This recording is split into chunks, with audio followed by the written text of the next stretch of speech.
Thanks so much. It's really great to be here, you guys. I've been in Denver now 15 years, and this is a fantastic event, and I'm so excited that we have this here. I do a lot of things in the Chicago area, but it's really nice to do this in my own backyard. So thanks for having me. Learn how to work one of these. Yes, thank you so much for having us here. My name is Bryan Rees. I'm from a small startup called Google. And just really excited to be here with Nicole. So we can kind of jump right in. Yeah, sounds good. For those of you that don't know Nicole, I had to write her title down because it was so long, took up a full note card.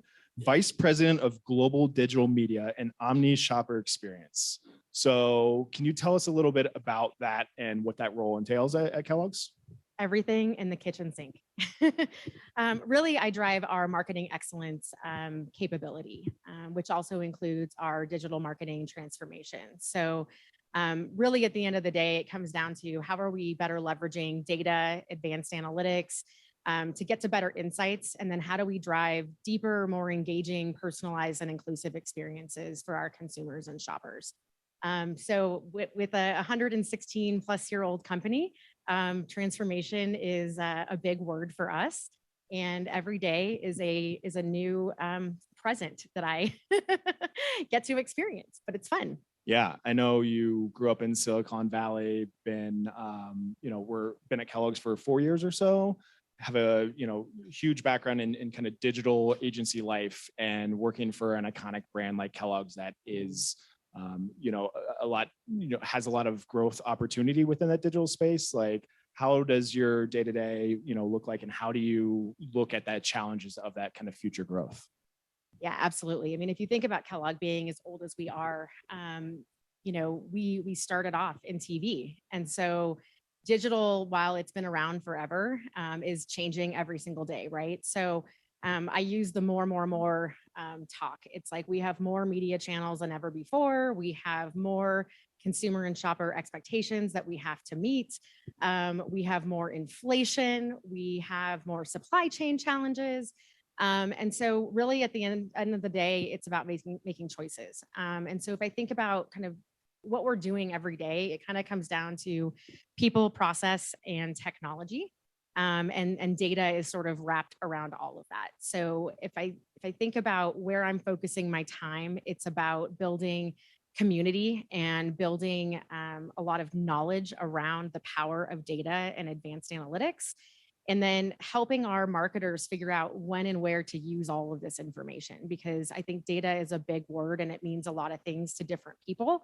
And then depending on the role that you have within a company, you might have different definitions of the data that you're looking at. So, we've spent a lot of time over the last, I'd say 3 or 4 years in investing in our people. So if you look at our Kellogg growth strategy, really people are our most competitive advantage and best asset. And so we do spend a tremendous amount of time and money and resources in building a lot of capability and training. So over the last few years, we've reestablished what are our Kellogg brand growth principles. We felt that in a digital first world that we're now in, that our growth principles and how we sort of went to market really weren't keeping up with the pace of digital and how our consumers are shopping. And we were really an organization that was really trained into Ehrenberg Bass. And, the more people you reach, the more people you will convert. But with data and technology, we have a lot more ways now to reach people and to be more targeted and more personalized. And so we spent a lot of time embedding that into our organization and through the entire commercial organization, to be honest. And then we've spent a lot of time building what we call our Kellogg brand fundamentals. And this is really about how you build world-class brands. And we've done a huge training. It's about 2.5 days that we take our marketers through. And it really helps them to understand the distinctive brand assets, the brand architecture, the brand purpose. How do our characters show up in the world? I mean, we all grew up with Snap, Crackle, and Pop, I'm sure, right? But it's making sure that our brands really have a strong foundation that we can build off of in all of our communications. And then once we kind of laid that groundwork over the last few years, we're now in diving into full funnel marketing. And what does that actually mean for Kellogg? Because full funnel marketing, hopefully for everyone in this room, is not a new concept. But when you think about it in the context of data and advanced analytics and our ability to really understand, are we recruiting, reclaiming, or retaining shoppers? Like, where in the funnel do we have to put our investments? And then how do we best create audience strategies leveraging this rich data to reach our consumers? And then how do we brief our agencies to come up with the creative that's really going to resonate with our consumers and shoppers? So I'd say we spend a lot of time with our brands and helping them to kind of understand and think about a new lens in which they look through when they're getting ready to go to market. When you say full funnel with a CPG company, I feel like there are additional challenges with that in kind of measuring that full funnel and reaching in different ways. Can you expand upon that a little bit more? Yeah, absolutely. So, traditionally you have your brand marketers that are building their budgets and they're kind of focusing all of their efforts around awareness up here at the very top of the funnel. And then you have your shopper or your customer teams or your commerce teams at the bottom, and they're planning their budget as well. And then sort of you've got to make sure that you're connecting the top and the bottom together, right? Because consumers and shoppers don't see above the line and below the line. And so a lot of the work that we're doing now is really kind of making sure that we're bringing all of the different budget pools and the stakeholders to the table so that we're truly briefing in full funnel.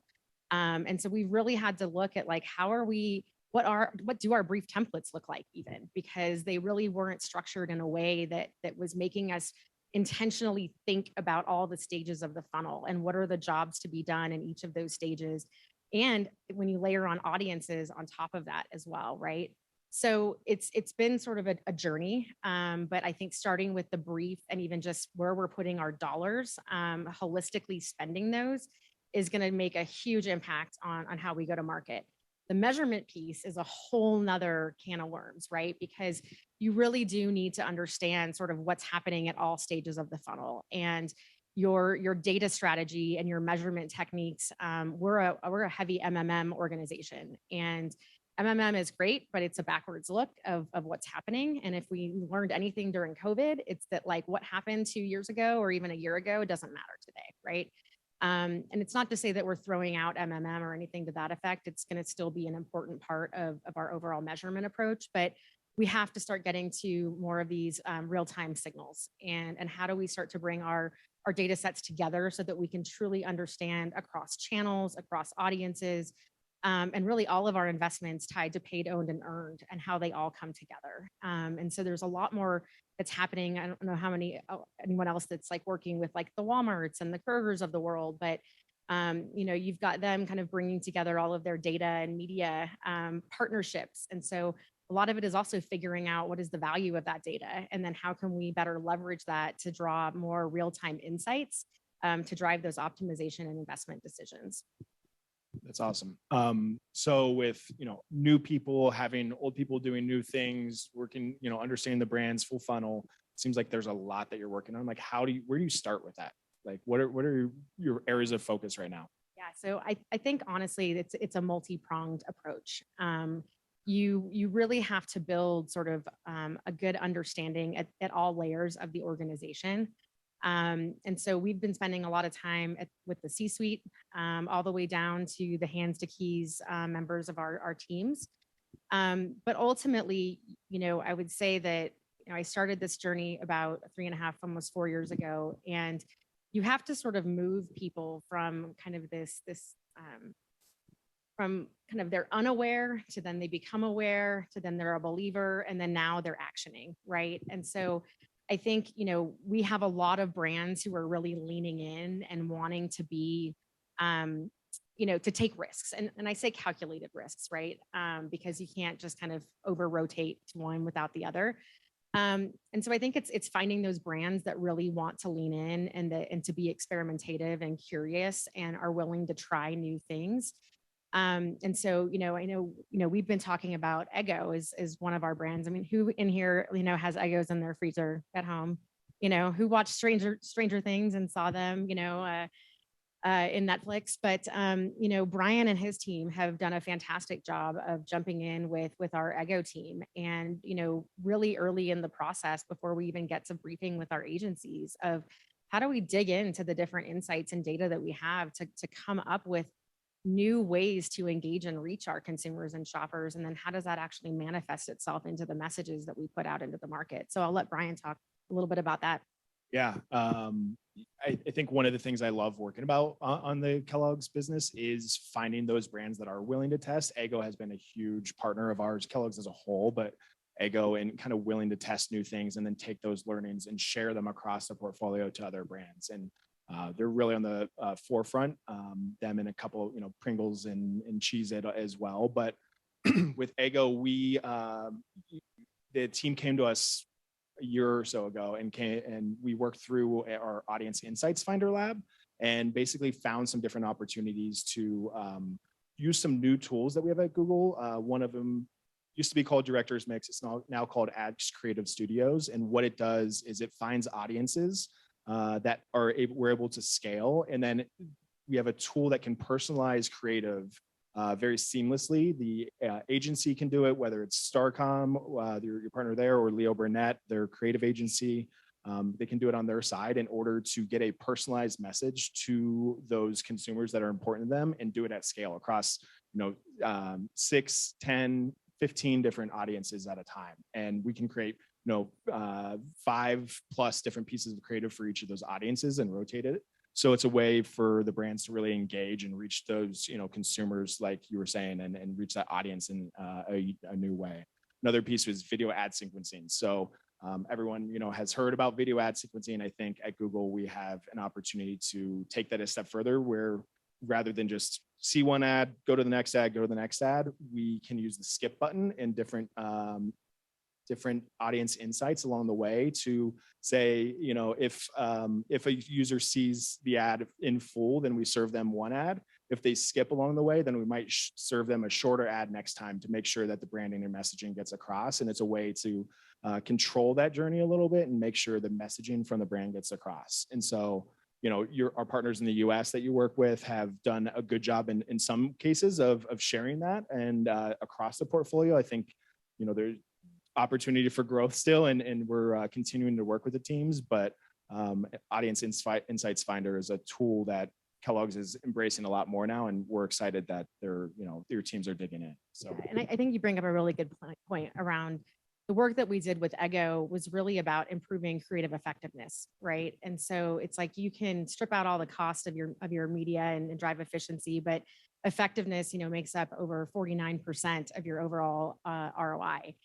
And so, you know, the work with Google, I think, is one step, and the ability to really scale those learnings quickly, I think, is a focus area, right?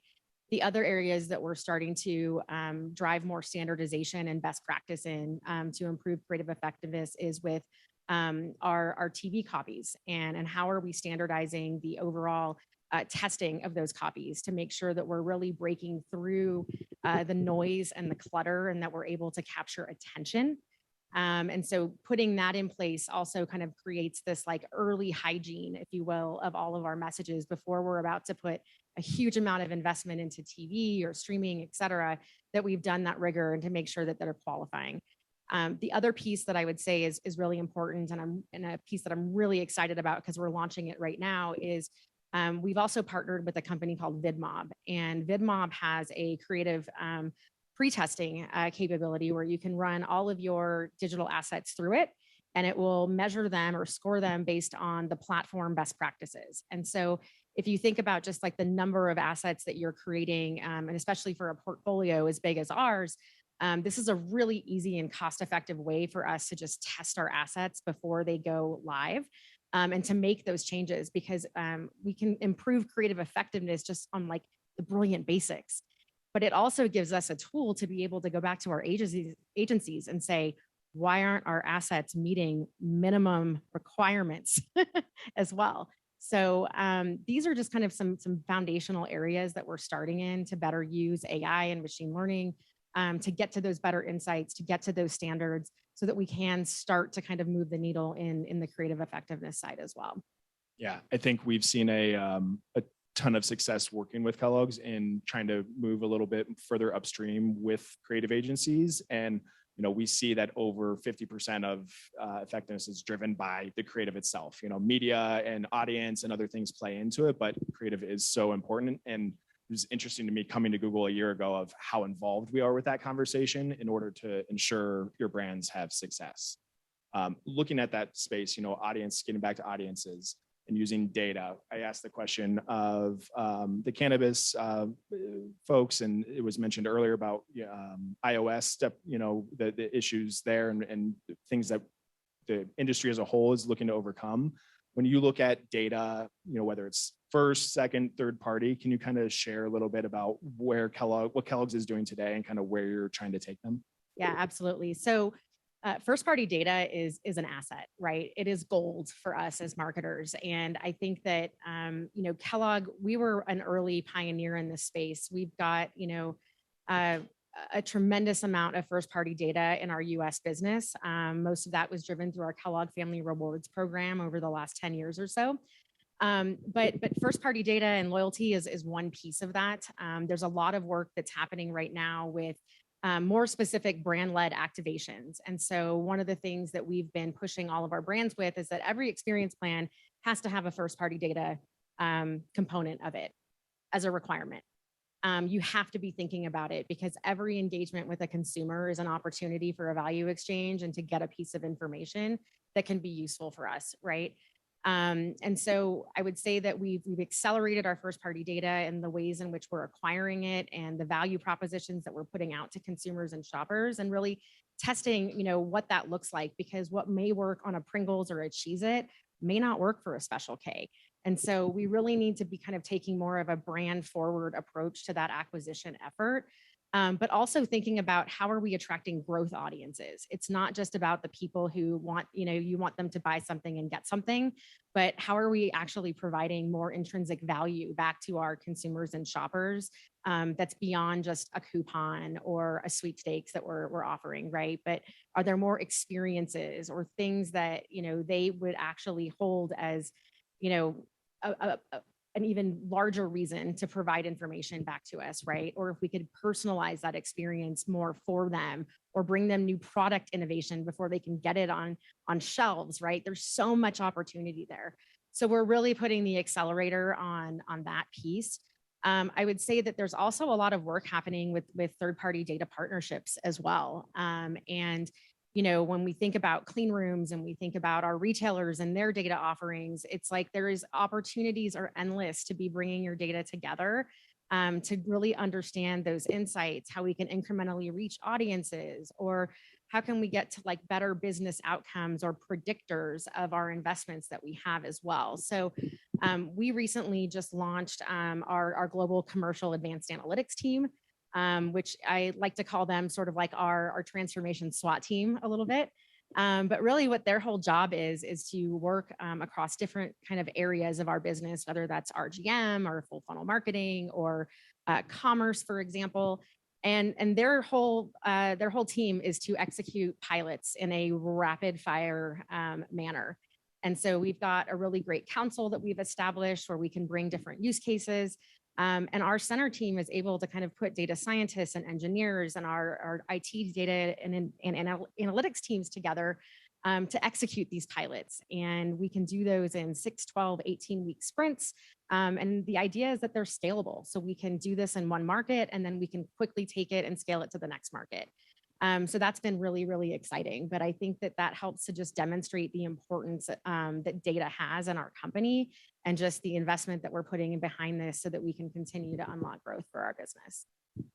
That's awesome. So in your role across, you mentioned market to market and in your role from a global function, so much to do, so much going on. Like, how does your team define success and in the short term and the long term, knowing, Kellogg's is also going through a spin right now? Like, what does that success look like to you and your team? Yeah, absolutely. So I'll just kind of address the spin conversation. So we are spinning into 3 different companies right now. So surprise, my life got really fun. But no, it's actually a really great thing because we're able to really start to look at like how we're going to drive growth of our categories and brands, not only within the United States, but externally or outside of the US as well. But if I think about the spins and kind of what success looks like, right? My job is to set all three of these companies up for success, whether that be helping them to best organize their agencies to deliver on this full funnel kind of vision that we've put out there. It's to ready them with data, technology, tools, capabilities to be able to uncover the insights and to mine and create audiences and to better brief their agencies, right?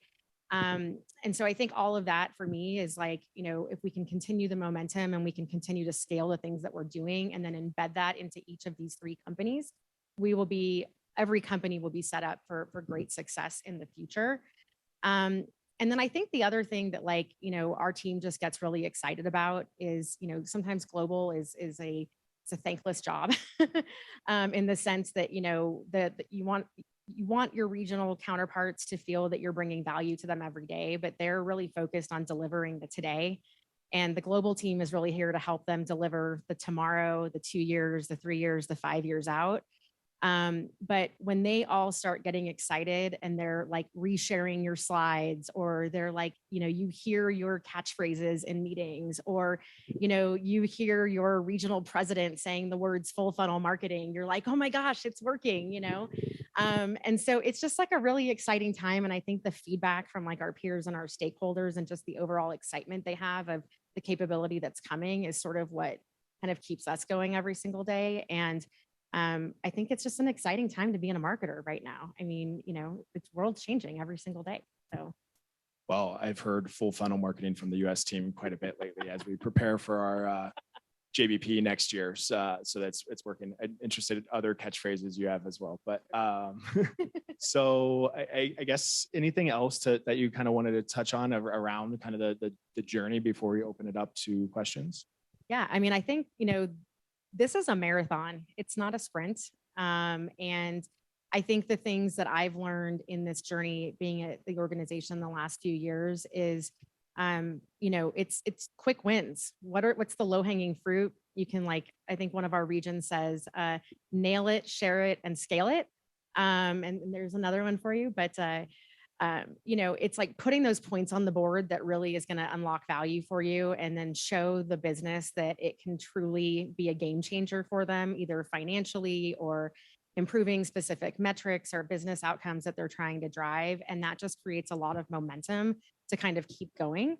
And then just, continue to just kind of be a constant learner. And I think one of the things culturally that we're really trying to instill is that we all have like a second job in our free time or in that hour that you carve out once a week to be a learner. But we can no longer as marketers really sit back and just wait for our agencies and our partners to tell us what we need to be doing. And so it's our job now to be sort of on the up and up with what's happening and what is the implication to the seat that I'm sitting in every single day. And so, it's to be curious, to be experimentative, to take calculated risks, all of those sorts of things. And then find leaders or other brands in your company that are willing to kind of hold hands with you because it can go a really, really long way. That's awesome. And you've had success in the short term. I feel earnings just were released today and looked good. So that's great news for Kellogg's. It's all great. Beautiful. Any questions for Nicole?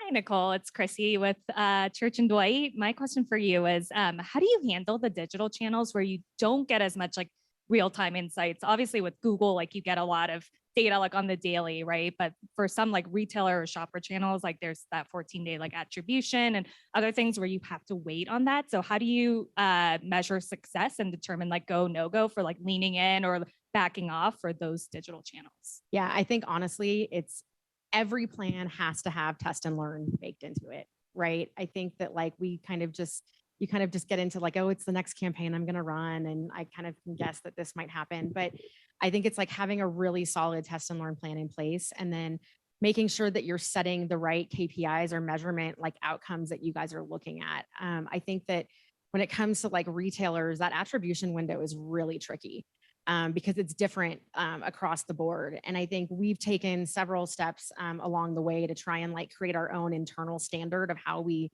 look at that information.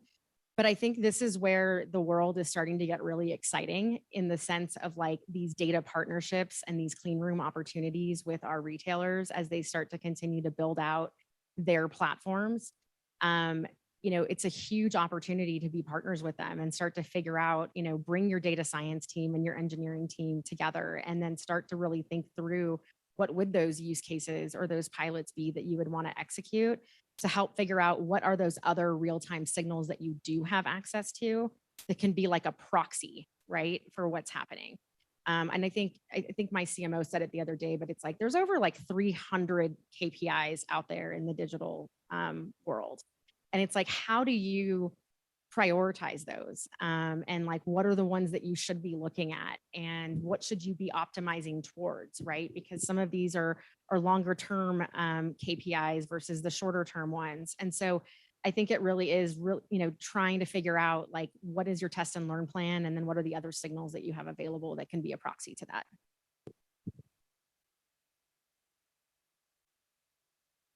Hopefully that helps. Hi, Nicole. My name is Shiva with Resonate. So you mentioned some of your brands are experimental and all into it.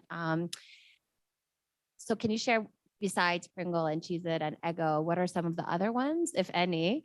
And then what makes some brands be that way and the others not? Like the cult, like what's the difference? Yeah, I mean, honestly, I think a lot of it has to do with the talent that's on the business. Having folks that are digital natives and that have worked in other types of hands to keys type experiences is also like really, really important. And I think that drives a lot of the curiosity and the mindset and like the challenger mindset within the different teams. And then I think that some, GMs are even just a little bit more experimental. But I think it also depends on where does that brand fit in the portfolio? What is the role that it plays? What is your margin opportunity? How much do you have to play with, right? All of those sorts of things. So it's not a one size fits all, I would say, across the board. But I do think that, we're, for example, on Rice Krispies and Rice Krispie treats, like we're working through a whole project right now on that brand to experiment and, try like new ways of working and new agency resources and new data sets that we're using. And, trying to better understand, is that going to give us like, better insights or better audiences that we can go after, which then would manifest in better creative and all of those sorts of things. So I think it's just like, challenging the way that you've always worked and then seeing if there's a different way to do it with different data and people involved and, bringing sort of that ED&I or that inclusiveness and diversity. It also really helps to drive a lot of that change.